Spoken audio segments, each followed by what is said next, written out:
Assalamualaikum warahmatullahi wabarakatuh. Ini cerita-cerita sing gampang-gampang guys. Nah sampean kepengen paham ilmu swarga kok ora rasane napa? Kok angel menerangno. Soale ning swarga iku kepenak napa? Kepenak.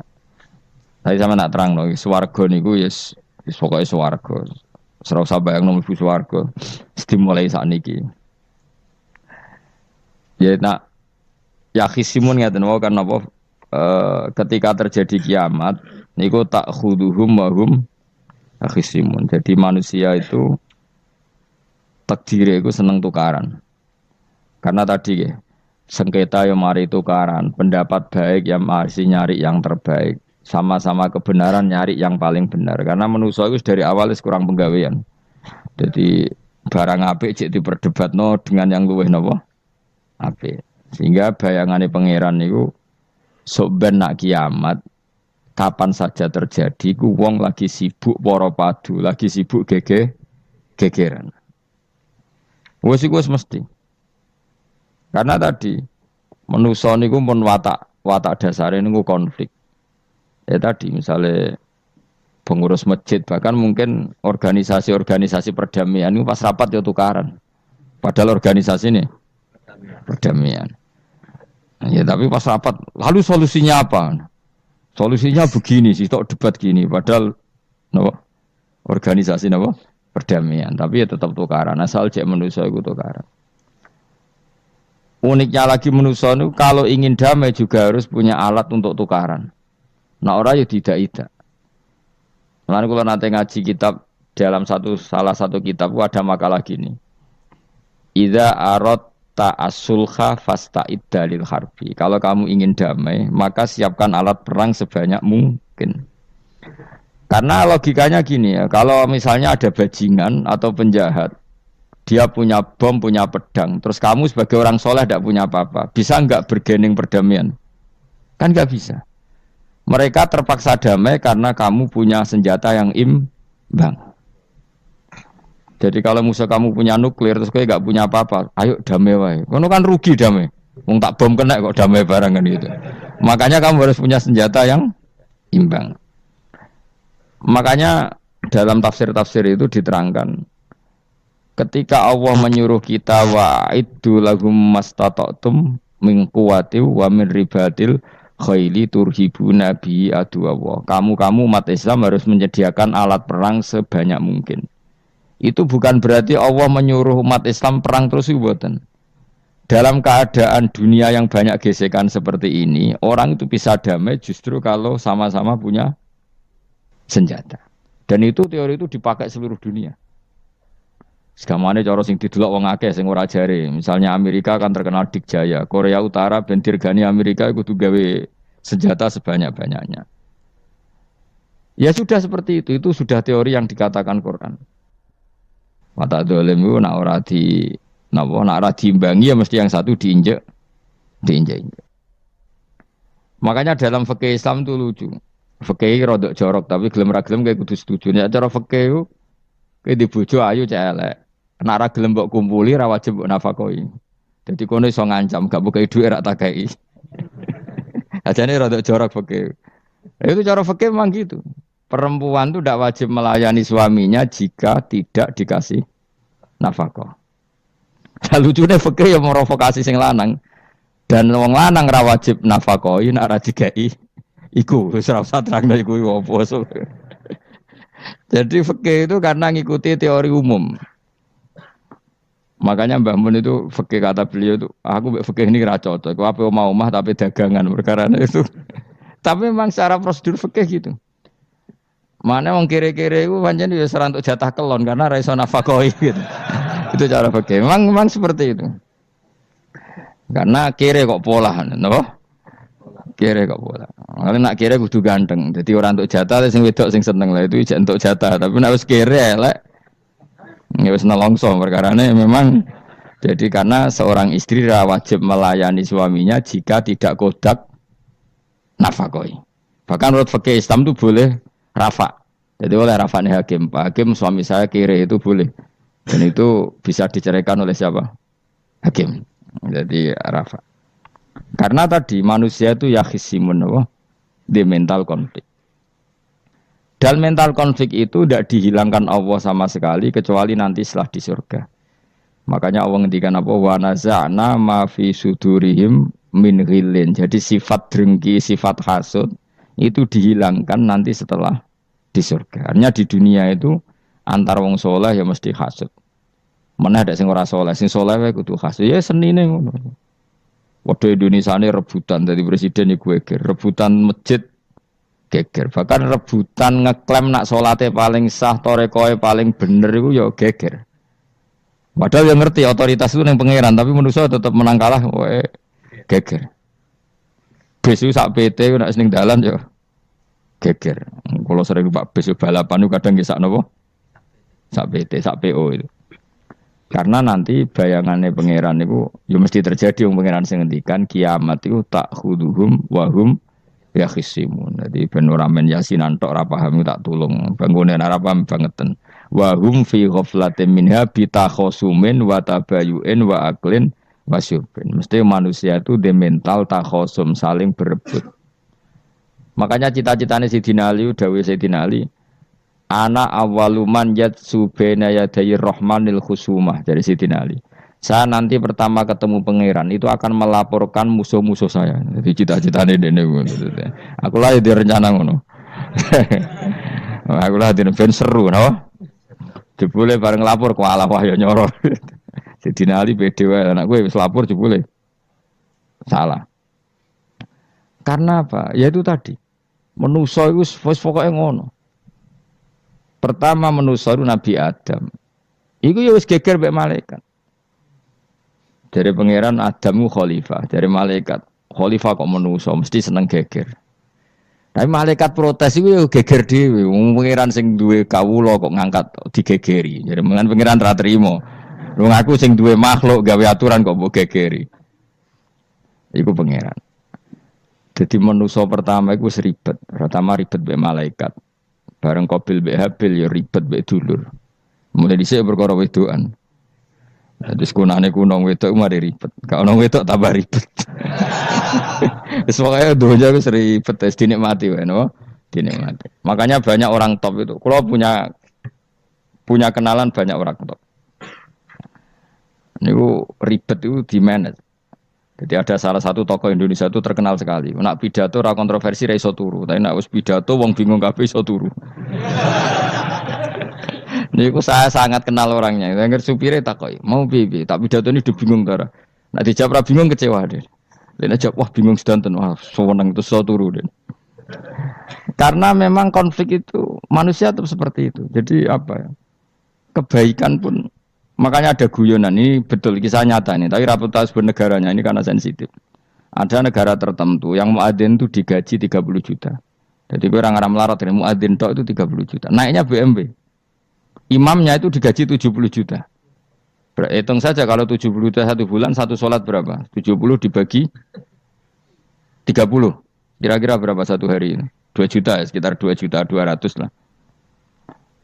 Enggak kayak Indonesia, imamnya fakir-fakir, terus muadzinnya fakir-fakir. Dikira itu satu prestasi negara itu karena mengapresiasi, menghormati muadzin dan jebule sing kiai Indonesia aja penak. Madikman ke salat terus.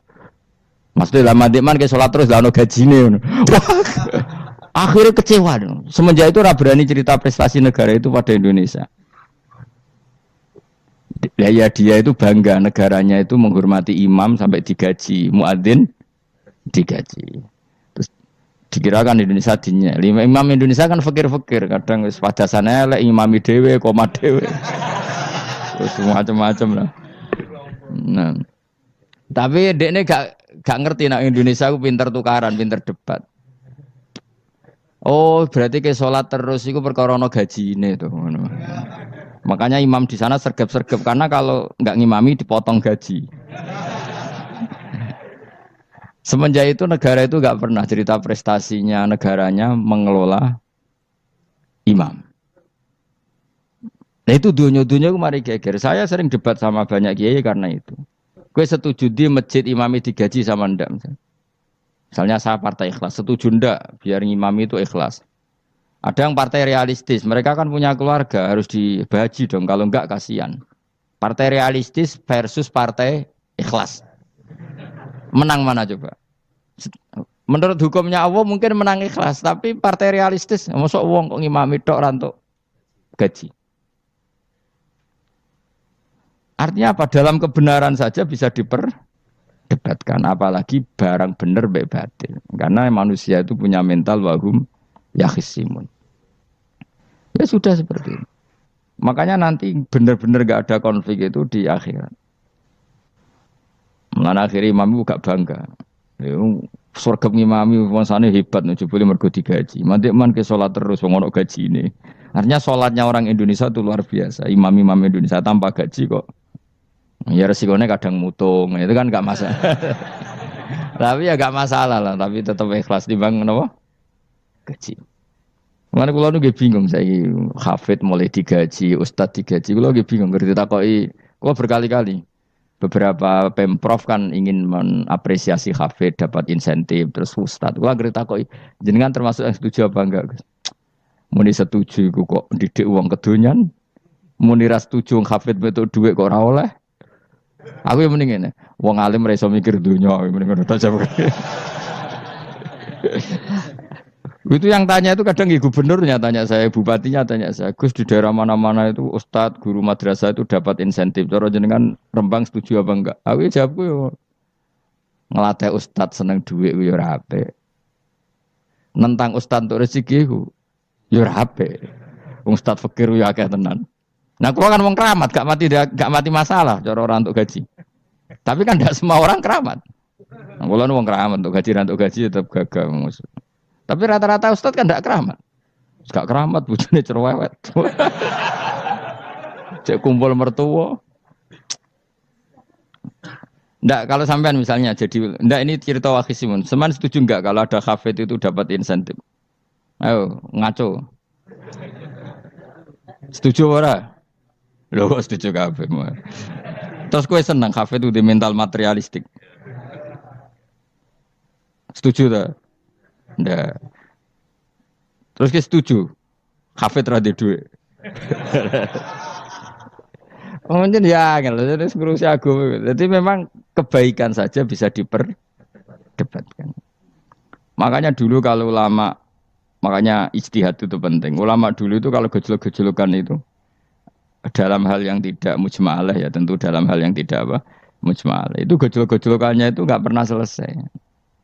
Karena memang sesuatu itu pasti mirip ke sana, mirip kemari. Makanya disebut ra'yuna shawabun yahtamilul khata' wa ra'yuka khata'un yahtamilus shawab. Pendapat saya itu taruhannya benar dulu tapi ya mungkin salah, tapi pendapat Anda salah tapi mungkin benar karena mirip-mirip. Misalnya zaman sahabat itu sudah jadi perdebatan gini. Setelah Mekah ditaklukkan Rasulullah dan setelah Rasulullah wafat dan Islam sangat-sangat kuasa, bukan sekedar kuasa lagi, sangat kuasa. Paling enggak menguasai Mekah Madinah. Itu perdebatannya gini. Kita keluar Madinah apa enggak? Sebagian sahabat, enggak, kita di Madinah, ini ardu Rasulillah, ini muhajaru Rasulillah, tempat yang dipakai hijrah Nabi. Kita keluar dari Mekah, enggak usah. Sholat di Mekah itu fadilahnya sebagaimana 1000 sholat. Wah, debat gitu. Yang separuh enggak. Nguyai segoro itu apik tau orang. Mekah Madinah sekarang sudah jadi negara Islam, tapi banyak bumi lain yang belum ada Islam. Menyebarkan Islam itu penting, enggak penting. Efeknya meninggalkan Mekah Madinah. Akhirnya separuh sahabat yang meninggalkan Mekah Madinah. Mimbainihim itu orang-orang keren, Kak Sayyidina Ali. Sayyidina Ali akhirnya Sakan Al-Kufah. Dia hidup di mana? Kufah. Abu Darda hidup di Syam. Salman Al-Farisi hidup di Palestina. Karena dia milih pendapat, kok nguyai segoro, sing wis sampai harus ditinggal. Akhirnya menyebarkan Islam kemana-mana. Termasuk barokahnya mazhab itu ada yang ke Cina, terus terdampar di Selat Malaka, terus ada yang ke Aceh. Makanya banyak yang berpendapat Islam masuk Indonesia ya era apa sahabat. Tapi kalau ditanya, bagaimana hukumnya meninggalkan Mekah Madinah? Ya buruk, negara sebaik itu kok ditinggalkan. Tapi bagaimana hukumnya membiarkan bumi lain tanpa dai? Ya buruk. Terus kayak jawabmu piye? Jadi dalam kebaikan saja ada perdebatan. Kayak gue ya misalnya, piye hukumnya dolan mbek kanca traktir ya apik. Piye hukumnya nraktir kanca nganggo jatah belanjane bojo? Elek. Akhirnya jare wong lanang-lanang, yo ono dhewe Gus ono jatah bojo atau jatah Konco karena duitmu cukup nak ora.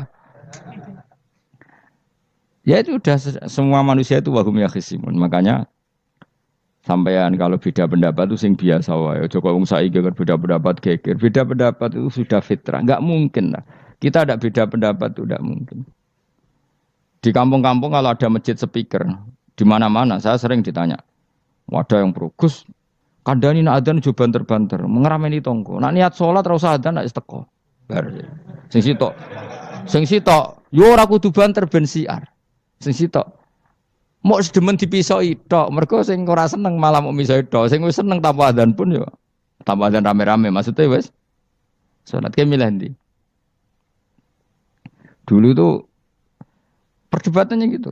Abu Bakar nak wiridan ning masjid tuh wirih banget. Selirih-lirihnya. Umar nak wiridan bianter. Tapi ranggo sound system wong zaman itu, tapi banter aja. Tapi sing ngrameni lah, intinya sing ngrameni.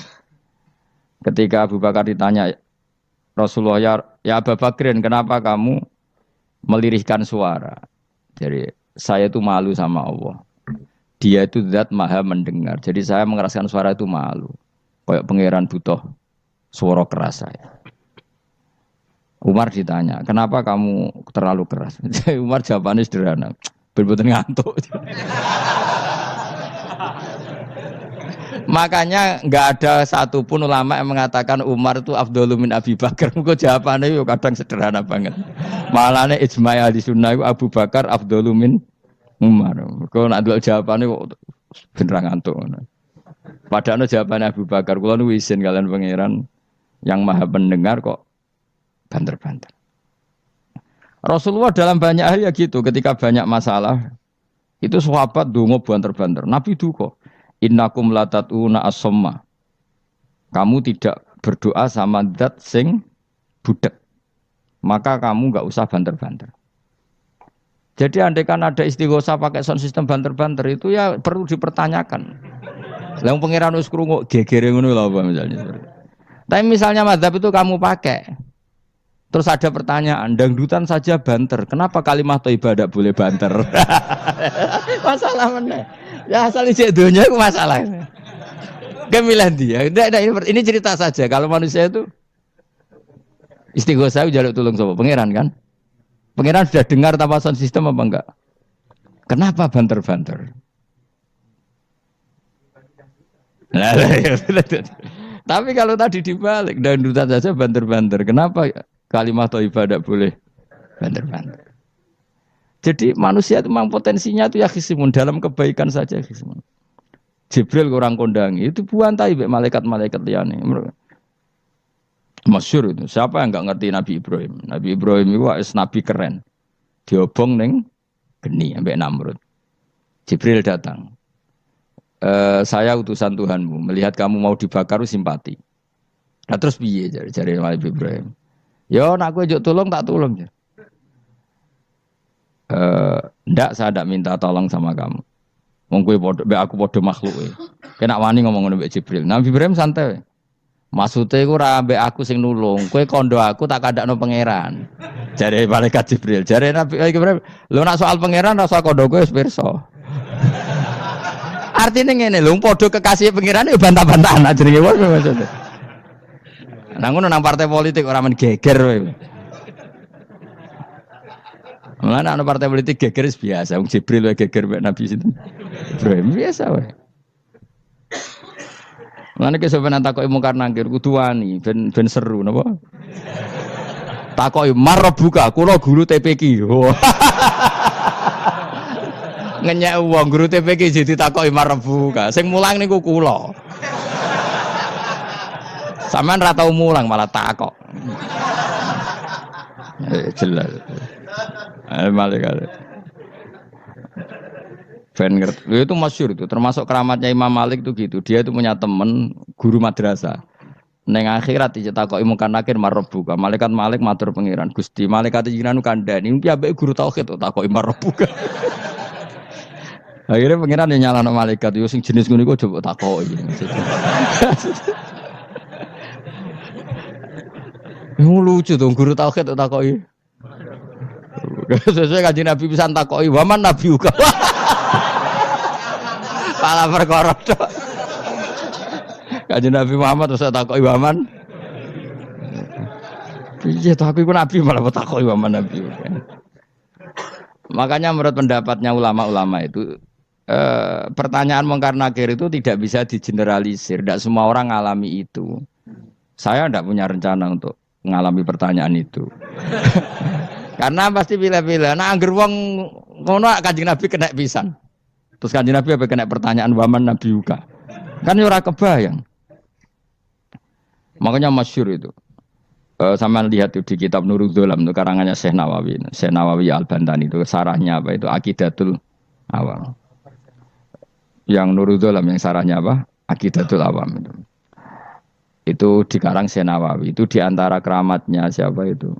Sayyidina Umar. Sayyidina Ali itu pernah minta ya Allah beri saya kasaf mukasafah. Mau kepengen roh mletene Umar zaman ning dunya ngerwong disentai. Jajal dekne iku hubungane piye mbek mungkar nakir. Wani gak nyentak mungkar nakir. Mergo pikirane Sayyidina Ali Umar tuh ning dunya kenangane anggere wong tau disentak Umar. Jake wani gak nyentak sinten? Mungkar nakir. Minta sama Allah supaya ngalami kasaf. Kasaf itu ya mukasafah lah. Mukasafah tahu alam gaib. Itu di dunia wali biasa. Nah kira tahu ya bangetan. Di dunia wali itu biasa dan itu pasti mustajab. Mukasafah. Umar mati kabundut ditunggu nih bedene minta kasaf kan. Tawanan. Umar tangi turu tangi ke kuburan sewante. Mungkin akhir teko dengan wajah yang sangat mengerikan. Sayyidina Ali nyeritakno wajahnya itu kal kidril qoli kaya ompreng sing apa nyala. Wes pokoke seru. Wajah Sayyidina Ali kalah iki kiok rasane kiok. Ternyata apa? Buar mungkin akhir pacak kono Umar ngupatek. Kamu tahu ngedapi siapa kamu? Saya ini teman dekatnya kekasihnya Allah. Ada ini nggak ada Allah kancane. Kamu tahu saya ini siapa? Ana sohibu habibillah. Saya ini temannya kekasihnya Allah. Mungkin akhir mulai mikir, waduh, piye. Orang nyentak wes disentak sih. Ini bisa kamu pakai nanti. Beroh aku, wah aku biasa gue jalalan ngalor idul. Jebule jare mung karak, jajal waca. Ya repot. Jawab ya, kan gowo tok ora kon maca. Kan mau gowo tok. Akhir mung karena akhir nangis ning pangeran. Nangis Gusti, selama ini saya biasa nyentak, kenapa sekarang malah dibentak gitu. Terus kata Allah, ya sing sopan sithik iku konco. Semenjak iku mungkar nakir itu punya aturan. Ya ngene aturane, ojo prosedur teman-teman, wae nek ketemu kekasihku ojo garang teman-teman. Semenjak iku sudah ndak segarang itu. Sayyidina Ali intine terus, oh ternyata konsisten. Maksudnya Umar itu ning akhirat pun masih main sentak. Ya bagus lah konsisten, maksudnya apa? Bagus. Karena tadi manusia itu mempunyai mental wahum yakhisimun. Itu enggak bisa enggak. Sudahlah. Di perdebatan kebaikan, makanya rapat keluarga apa? Masih niate silaturahim tetap dolan ning dulur niate silaturahim bareng dulure rapati perhatian. Dolan ado-ado rapati rahab. Gremeng kan padahal niate silatur. Itu ada organisasi perdamaian kira-kira di internalnya banyak konflik enggak? Banyak. Padahal jenenge organisasi perdamaian. Coba itu bom-bom dari Amerika atau mana itu kalau ngebom negara tertentu kan karena negara ini apartheid atau apa. Tapi untuk damai juga ngelewati apa? Bom dulu. Untuk memaksa satu negara agak perang dia dipaksa dengan alat perang. Coba Indonesia dijajah Jepang. Jepang tuh mau pulang karena dipaksa sekutu. Jadi untuk damai saja dipaksa dengan alat perang. Itu dunia. Betapa ada idealnya dunia. Untuk damai saja harus perang dulu. Makanya idza aratta sulhan fasta'id dalil harbi. Kalau kamu ingin damai pun harus menyediakan alat perang. Karena kalau yang punya apa-apa pasti diinjak-injak. Ya sudah seperti itu. Ini dunia. Semuanya nggak pernah sempurna. Apa damai harus perang. Harus paling tidak punya alat perang. Karena mentalnya manusia itu wahum yakhisimun. Sampai pas kiamat itu cek wahum yakhisimun. Makanya ya sudah seperti itu. Tapi nanti insya Allah barokah kesolehan-kesolehan itu perdebatannya dalam kesolehan. Kayak yang dialami malaikat Jibril dan Nabi Sinten Ibrahim. Malaikat Jibril empati ya karena kekasihnya Allah dibakar. Ibrahim merasa dekat sama Allah, gak perlu perantara Nabi siapa? Malaikat siapa? Jibril. Nah, itu bagus ya perdebatan dua orang soleh. Banyak lah. Rasulullah dengan Jibril ya sering kadang-kadang debat, tapi perdebatan orang-orang soleh itu memang luar biasa. Coba debat Kiai Indonesia bagi negara sebelah sisi itu, wah negara kami imam masjid itu digaji gini-gini. Niate pokrol coba jadi Kiai Indonesia, mandek man ke sholat terus lah no gaji nih. Akhirnya kan, yo malu tuh ternyata sholatnya terus itu karena apa? Gaji. Orang Indonesia tetap sholat tanpa gaji, tapi gerbangnya jalan terus. Loh iya saya sebagai kiai itu sering bingung kalau ditanya gitu. Saya sering kenal bupati, gubernur. Kalau sering tanya, Gus saya itu ingin mengkhidmati agama di Jawa Tengah atau Jawa Timur, ingin ngasih insentif sama guru Madin.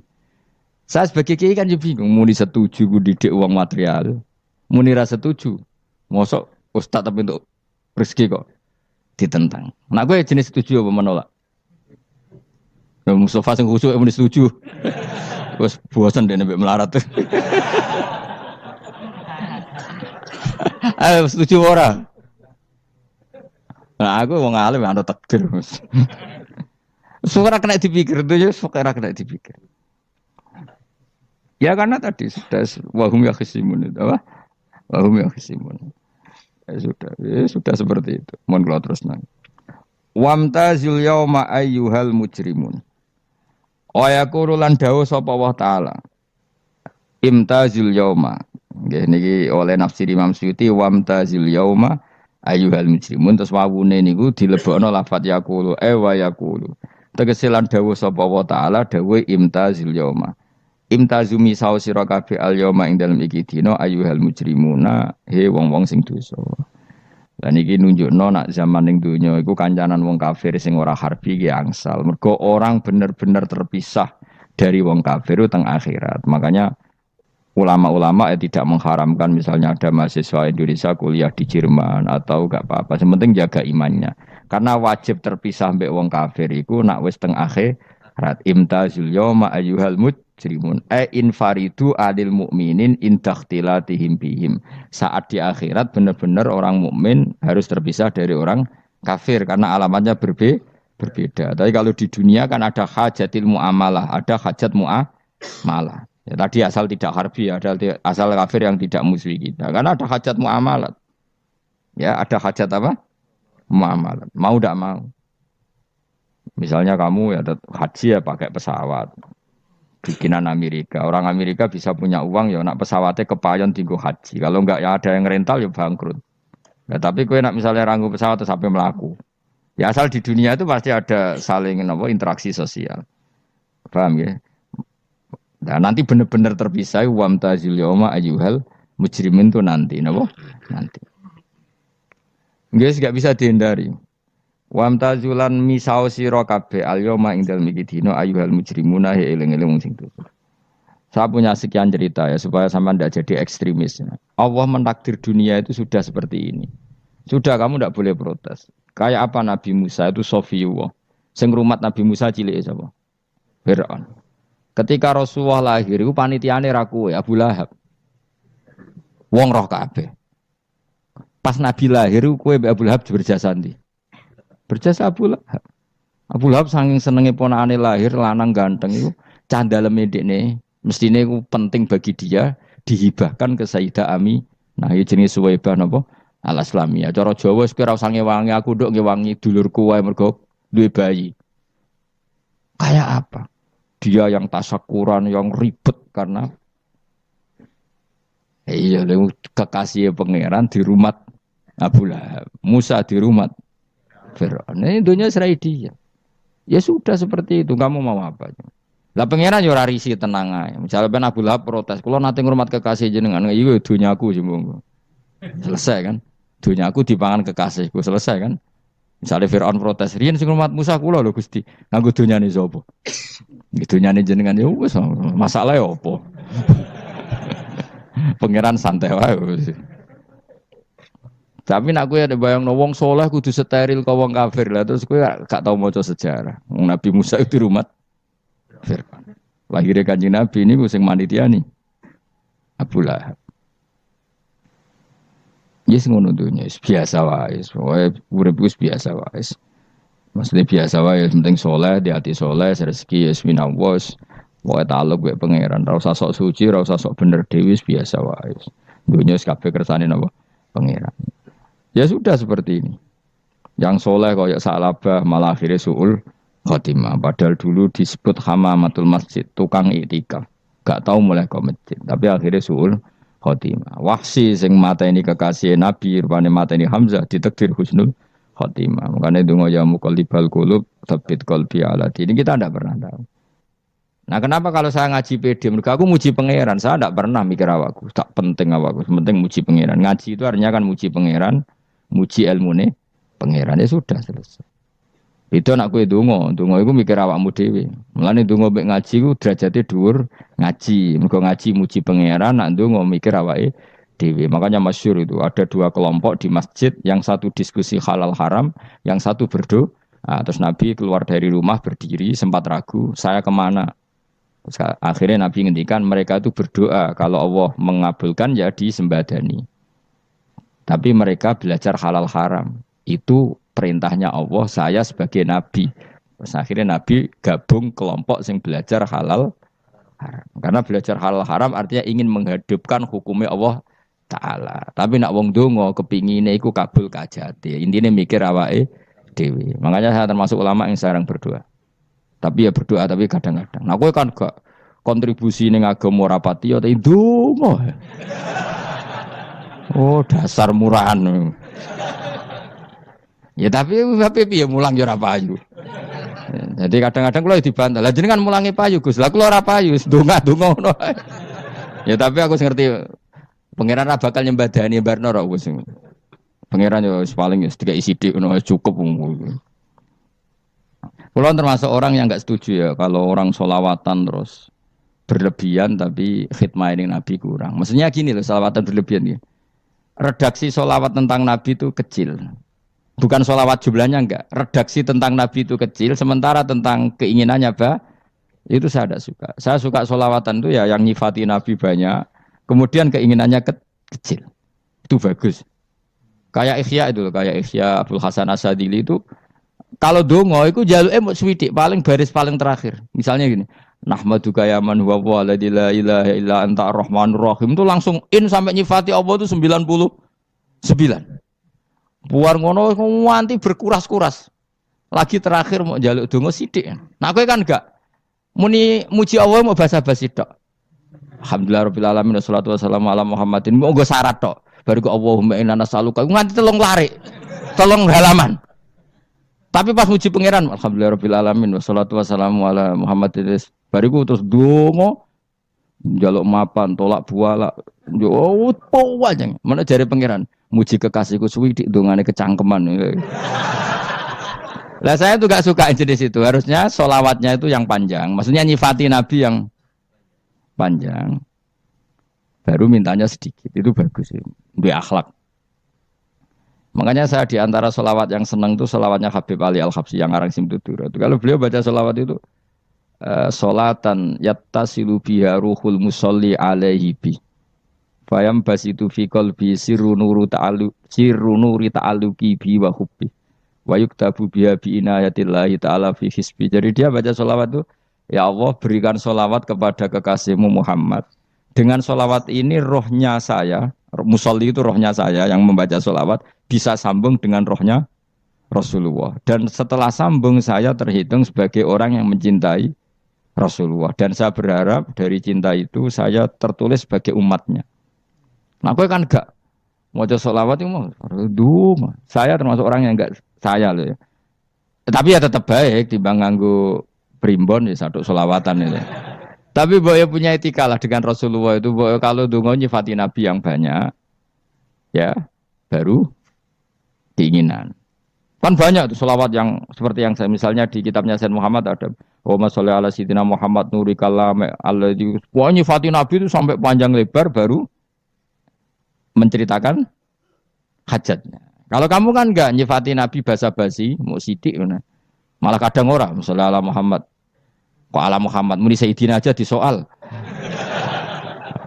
Misalnya terus baru kudungannya apa? Panjang. Saya termasuk yang enggak setuju. Karena itu menurut saya kurang etika. Makanya Rasulullah itu kalau berdoa, kalau sudah nyifati Allah, coba tak beri satu contoh saja. Doanya Nabi. Alhamdulillah hamda yuwafi ni'amahu wa yukafi'u mazida ya Rabbana lakal hamdu kama yanbaghi li jalali wajhika 'azimi sultanik la nuhsi sana'an 'alaika anta kama asnaita 'ala nafsik. Itu sudah berapa itu nyifatina? Itu belum doanya tuh. Nah, kamu kan enggak Allahumma alhamdulillahirabbil alamin Allahumma ya Allah di hajati gremeng tok itu. Seramutu tenan. Njen gak bakat wali. Nah, cara kula iku sisih ngono. Kula ya sering ngamini dongane wong ngono niku, tapi ning atiku amin itu maksudnya amin barno mawon Gusti. Dadi aku amin tapi amin kuwi barno mawon Gusti. Wong ora jelas ngono berarti. Dadi aku muni amin tapi amin barno maksudnya. Ya Allah barno amin ngono maksudnya. Jadi karena tadi setahu saya doanya para nabi, para wali itu memang seperti itu. Ya coba itulah doa tadi aja yang saya sebut itu berapa kalimatnya. Apa? Alhamdulillah hamda yuwafi ni'amahu wa yukafi mazida ya Rabbana lakal hamdu kama yanbaghi li jalali wajhika 'azimi sultanik la nuhsi sana'an 'alaika anta kama asnaita 'ala. Enggak terhitung pujian saya kepada engkau sebanyak engkau memuji pada diri engkau sendiri. Allahumma inni a'udzu biridhoka min sakhatika fi mu'afatika min uqubatika wa bika minkal. Allahumma sholli bi haqqi jabarutika wa bi khawas. Kan panjang sekali doanya wali-wali itu, tapi semuanya mensifati Allah. Bahkan banyak yang kemudian lupa enggak doa. Coba haji ya, doa haji itu coba. Labbaik Allahumma labbaik la syarika lak innal hamda wa ni'mata laka wal mulka la syarika lak. Wa ni'mat itu kan labbaik saya siap melaksanakan perintahmu ya Allah sa'dek. Engkau yang punya pujian, engkau la syarika lak kalau itu malah enggak ada, jarang malah ada doanya. Itu kalimatnya talbiyah semua. Allahumma antal azil akram itu sudah seperti itu. Karena tadi al mu'min yashghaluhu sana 'ala Allah min ayyakuna li nafsihi dzakiran. Mukmin sejati adalah sibuk memuja Allah sampai lupa jatah dirinya sendiri. Nah, kowe kan gak mujine Allah basa-basi, dongane tenanan. Itu jadi makhluk aneh, itu jadi hubungan mbek pangeran itu wong aneh. Ya tapi jan ra bakat wali, ngono iku dadine ngono iku. Ya tok ngono kok mari wali kakean malah gak elit.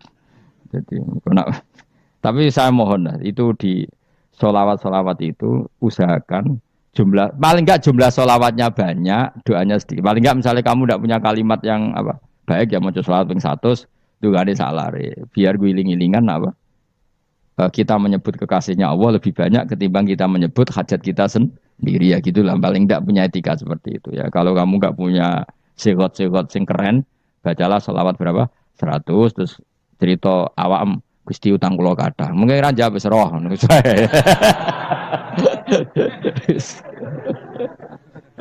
Tapi kan kita menyebut kekasihnya sampai 100, nyebut utang bisa. Ojo kok nyebut kekasih pisan, nyebut utangnya 1.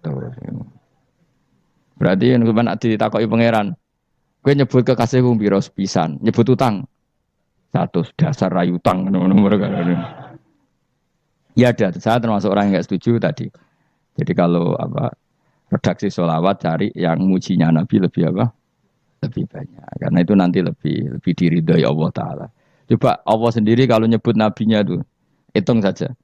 Laqad ja'akum rasulun min anfusikum. Jadi rasulun min anfusikum, seorang rasul yang sejenis dengan kamu. Terus azizun, orangnya sangat terhormat. Alaihi ma'anitum, rasul ini siap menanggung apa yang kalian tidak mampu. Kowe ra bakat mlebu swarga baru kae syafaate Nabi akhirnya mlebu swarga. Kowe ra kelar korban, Nabi tahu ngorbankan kita semua. Dokha Rasulullah bikap ini terus hada an ahli wa hada amman lam yudokhi min mati jenenge alihima anittum. Nabi menanggung apa yang kalian berat. Azizun, Nabi itu ali terus harisun alaikum, Nabi sangat berkomitmen menyelamatkan kalian. Haris itu keinginan yang berlebihan itu jenenge apa? Haris, kiai kuno namanya ini ngungseng, keinginan yang over. Nabi itu sangat berkeinginan kita ini maslahat. Terus bil mukminina raufur. Allah yang zat yang super saja kalau nyebut nabinya nyifati sebanyak itu. Ada ayat lagi misalnya, Rabbana wab'ats fihim rasulam minhum yatlu alaihim ayatika. Muhammad itu siapa? Seorang rasul yang membacakan ayat-ayat Allah. Wa yu'allimuhum, seorang rasul yang mengajari mereka alkitab wal hikmah. Wa yuzakkihim, seorang rasul yang membersihkan akhlak-akhlak kita. Jadi artinya Allah punya tradisi kalau nyifati rasul itu banyak. Juga nyifati orang-orang sekeliling rasul. Makanya menurut saya madzhab Syiah itu enggak pas. Karena Allah kalau nyifati Rasulullah itu jika nyifati orang-orang di sekeliling Rasulullah dan itu dengan pujian. Yaitu Muhammadur Rasulullah walladzina ma'ahu asyidda walal kufar ruhama'u bainahum tarahum ruk'an sujada yabtaguna fadlan minallahi warid wa nasimahum fi wujuhim min atharis sujud. Itu kan panjang sekali. Dan orang-orang sekeliling Muhammad adalah begini. Kayak apa Allah muji para ashabu Rasulillah? Masa kita ikut kelompok yang menghina ashabnya apa? Rasulillah. Makanya kita tetap madzhab ahli sunnah apa? Wal jamaah, yaitu mencintai semua sahabat. Karena Allah saja yang Tuhan mensifatinya dengan sehormat itu. Mensifati apa? Ashabu Rasulillah. Disifati orang-orang yang saling kasih sayang sama orang mukmin. Tarahum ruka'an, sujud dan komitmen hidupnya untuk rukuk dan sujud. Simahum fi wujuhim min asari sujud. Sudah asari sujud tidak usah diterjemah, nanti sensitif. Cuma setahu saya asar sujud itu nanti setelah di akhirat orang sering sujud itu jabahnya itu ada nurnya. Tapi kalau ada yang nafsirkan asari sujud itu warna tertentu ya semboy. Itu sensitif. Yang jelas asari sujud itu ya sudah seperti itu. Seneng kamu kok kasut. Kowe nyen provokator, nak ono apa ya? Ada hal yang begitu terus mau berlebihan. Uteke ya khisimun. Nah, kula ora ada kepentingan pokoknya ayat si mahum fi wujuhim min atharis sujud, bahwa dalam jabahnya itu ada asaris sujud.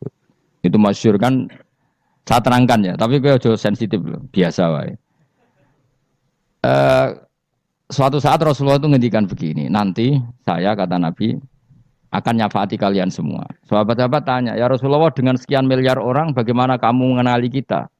Saya ulang lagi, suatu saat saya nanti akan nyafaati kalian karena saya kenal kalian. Maksudnya di akhirat. Ya napa? Di akhirat. Terus sahabat tanya, ya Rasulullah bagaimana engkau mengenali kita sementara nanti di akhirat bermiliar-miliar orang gitu. Terus Nabi ngendikan gini, jika kamu punya unta dengan tanda tertentu, saya ulang lagi, jika kamu punya unta punya tanda tertentu, dalam jidatnya ada begini, dalam tangannya ada gini, dalam kakinya ada gini.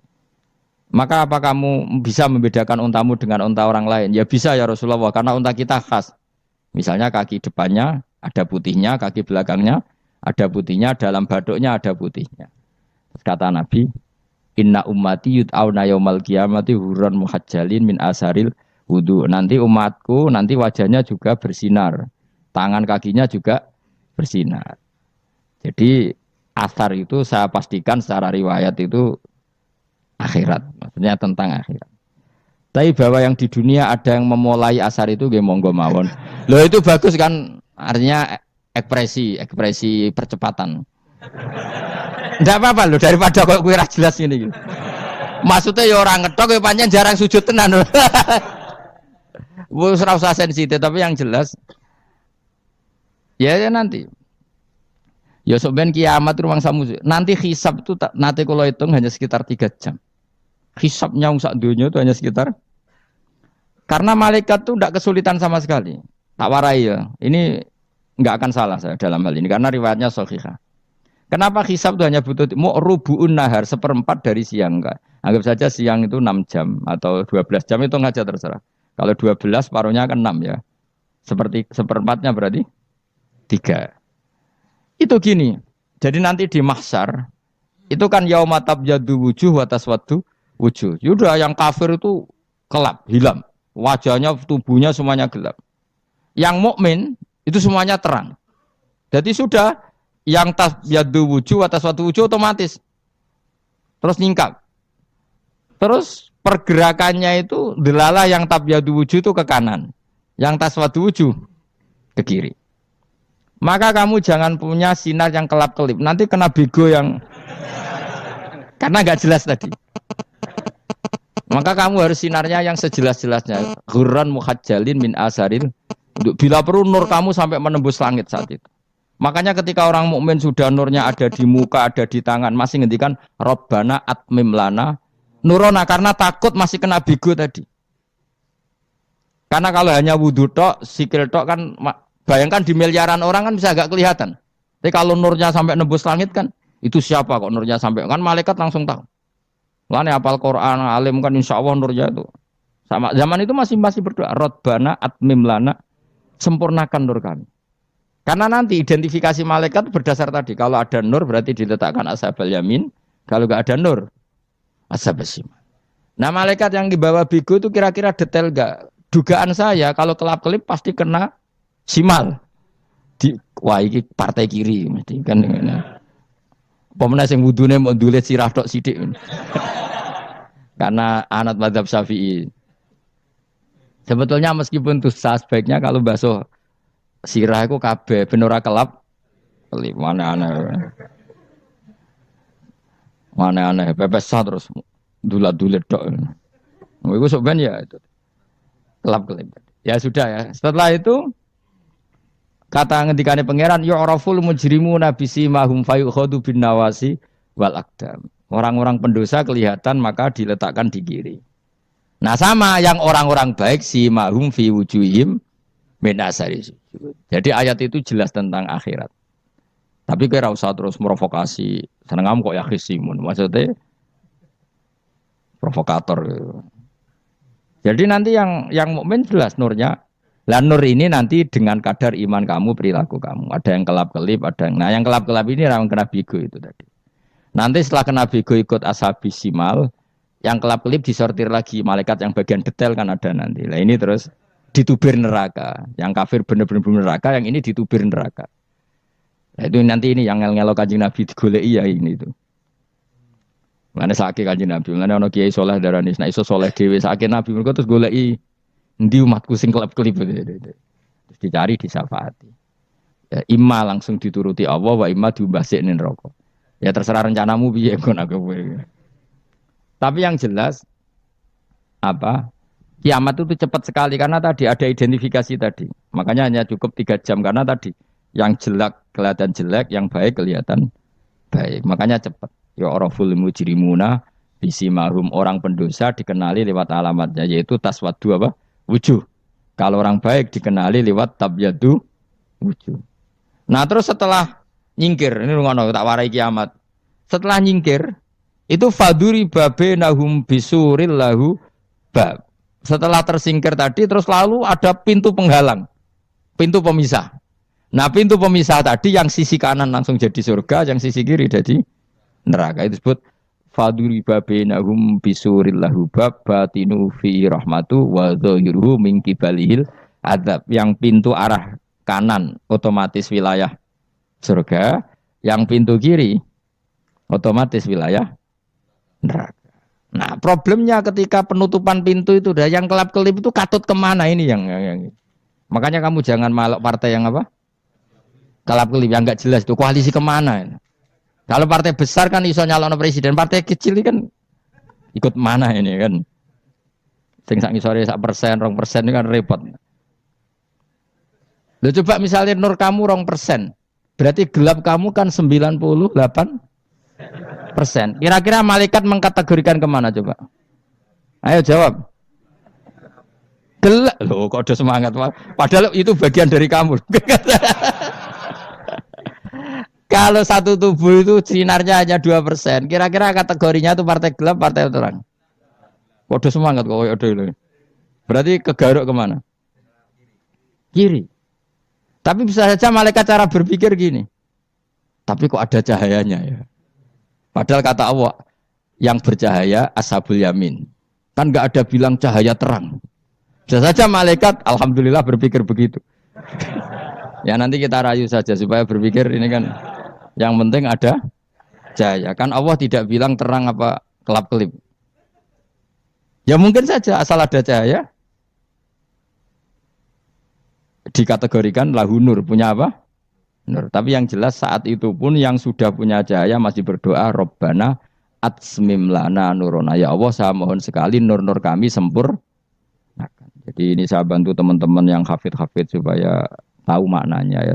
Dan yang enggak hafid ya dengar ya. Kalau nur itu penting. Makanya Nabi itu kayak apa, Nabi itu orang super. Itu kalau ngendikan wa mat'al min fauqi nuran wa min tahti nuran wa an yamini nuran wa an simali nuran, sampai terakhir Nabi masih mendoa untuk dirinya waj'al li nuran, dan semua tubuh saya jadi nur. Saya Nabi sudah gitu kan. Ya Allah, jadikan sisi depanku nur, belakang kami nur, kanan nur, kiri nur. Terakhir itu apa? Waj'alni nuron, dan doa semoga semua tubuh saya jadi nur. Itu termasuk doa yang sering saya baca. Karena saya takut kelap-kelip tadi, ini bahaya ini kalau malaikat. Saya tidak tahu cara berpikir malaikat tadi. Apa ngitung 98% maka dikategorikan apa? Gelap. Apa dihitung nurnya saja? Wong instruksinya Allah kan yang ada nur ashabul yamin. Meskipun kelap-kelip kan punya nur. Saya tidak tahu nanti ikut 2% ikut mana kalau di partai koalisi itu. Ya ikut yang menang biasanya, ikut yang apa?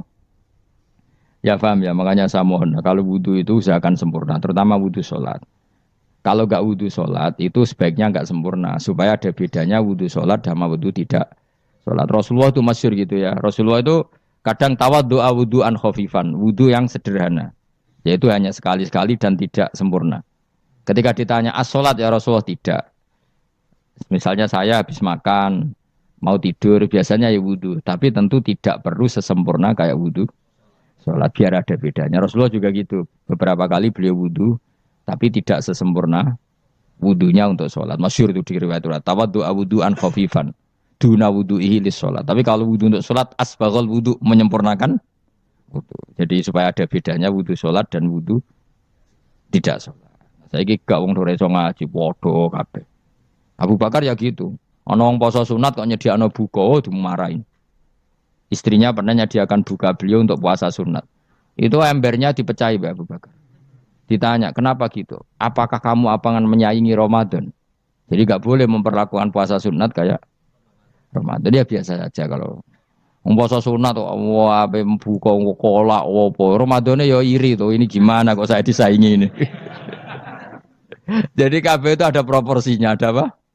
Makanya megang Quran ya wudu, megang wudu. Nah, kabeh gitaran terus wudu, pengiran tersinggung. Piye kok menjegal gitar wudu?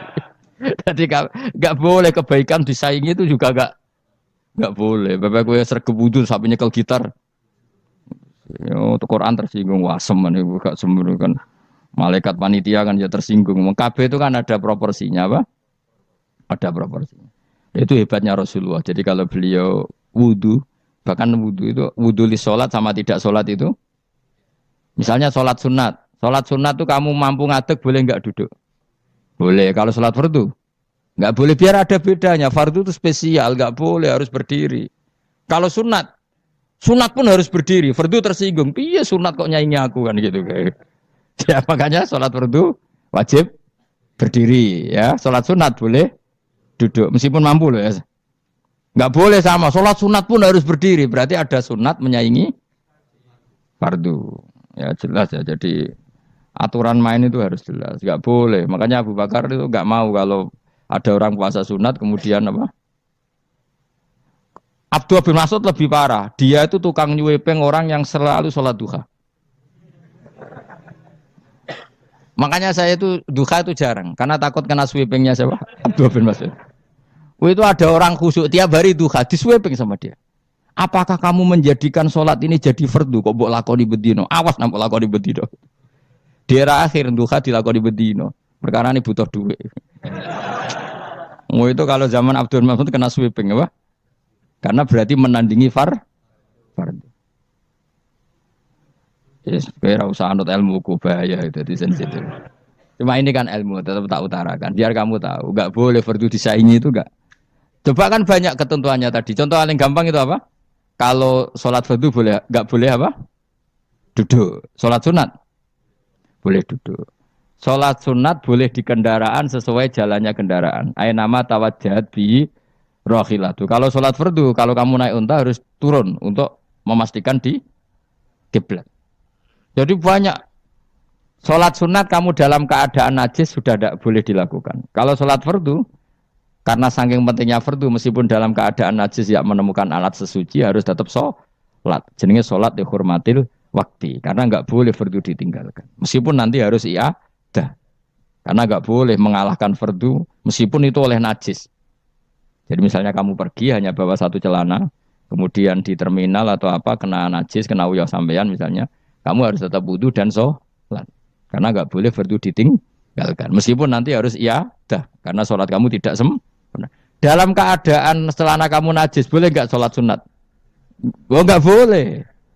Karena kalau fardu itu darurat memang sesuatu yang harus maka dilakukan. Tapi kalau kamu dalam keadaan nggak suci nggak boleh melakukan sholat apa? Sunat. Karena fardu itu spesial apa? Spesial. Bun kalau terus nanya. Wamtazil yauma ayyuhal mujrimun. Ya, jadi orang mujrimun harus terpisah dari orang apa? Mukmin. Dan yang keharusan itu ketika di surga. Tapi kalau di dunia ya boleh muamalah boleh. Ya muamalah yang halal maksudnya. Infaridu tegese misau sira kabeh ana mukminin sing pira-pira mukmin intakhtilatihim. Nalikane campure kufar utawa al mujrimin bihi kelan al mukminin. Atau rujuke mbok walik boten napa.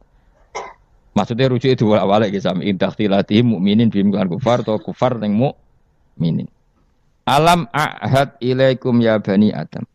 Alam ahad ana ta ora merentano ingsun ilaikum maring sira kabeh. Amurkum tegese ana ta ora merentano ingsun kum ing sira kabeh ya bani Adam ya bani Adam. Ala lisani rusuli ing atase lisane para utusan-utusan ingsun. Bukankah saya telah merintahkan kamu wahai bani Adam Allah tak butuh setan. Yen ta ora menghamba sira kabeh asetan ing setan. Ngendikane pangeran kowe ijek kanut setan cek nemen nih. Bukankah sudah saya perintahkan kamu tidak boleh diperbudak napa setan. Maknane latuti tegese aja taat sira kabeh ing setan. Inna sak temene setan laku maring sira kabeh aduun musuh mubinun kang jelas. Bayinul adawati banget musuhane. Lah yo setan musuhmu kok malah mbok enut bocah kok sarap ngono. Karwan musuh kok di enut. Anut yo pangeran mergo Allah wali fid dunya wal akhirah. Wa anik budune lan yen to nyembah sira kabeh ni ingsun. Wa anstune kelakuan budu nyembah sira kabeh ni ingsun wahidu tegese nglakoni ya tauhid sira kabeh. To mengesa kakno sira kabeh ni ingsun. Wa ati ulan to atau sira kabeh ni ingsun. Harusnya kita hanya ibadah ning Allah Subhanahu wa taala karena dia yang menciptakan kita, tempat kita kembali. Setan itu tidak siapa-siapa. Makhluk yang hina, yang lemah. Kok kowe malah taat. Taat yo ning gone zat sing super, sing gawe kita, sing memberi rezeki kita dan zat yang kita kembali. Hadza utawi iki iku illa annahu utawa illa annahu kecuali apa mayam nak ora nyegah ing Musa apa ayaktasila. Yen to adus sapa Musa makana sertane kita. Apa sing ora nyegah illa annahu kecuali sak temene Musa iku adar. Adarku gedhe napa ndoke niku apa carane apa kan kowe biasane bisa jorok-jorok kowe. Apa kan? Blingsirane gedhe lho. Cara apa?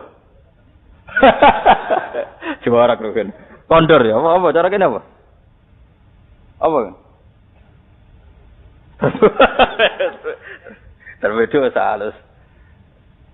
Maksudnya kan urung penyakit, kemene terbedo kan urung adare ngonoke gede, gak proporsional lho, apa? Kondor sak uni-unimu. Iku nunjukno Quran yo rileks. Dadi Bani Israil kurang ajar. Bani Israil ku nak adus udo bareng, napa? Lah Musa ku nabi kan yo isin malah udo bareng. Malah dikomentari dia isin perkara ning ngono iku kok. Dadi nyoro, susah dadi nabi ku repot, dadi kiai yo repot, keliru terus nulis. Ana dadi kiai yo repot. Rabi akeh jare hipersek, rabi sitok jare gak pahayu. Aduh, seloro. Loro. Di bojo elek jare kiai kok bojone elek, di bojo ayu jare sak enake dhewe, aduh seloro. Apa manane kan? Order ya kan? Yes pokoke iku. Fabar rahwa, dadi wong Israel iku nak adus udo bareng. Nabi Musa mboten nderek kan wong dekne kiai. Akhire dituduh. Wah paling adar, dadi gak normal mulane rawane adus bareng. Fabar rahwa. Mongko bebasno ing Musa sapa Allah. Bebasno mbuktekno tidak. Tapi akhirnya malah tau utuh. Dadi barang nek wis salah iku solusine ku angel.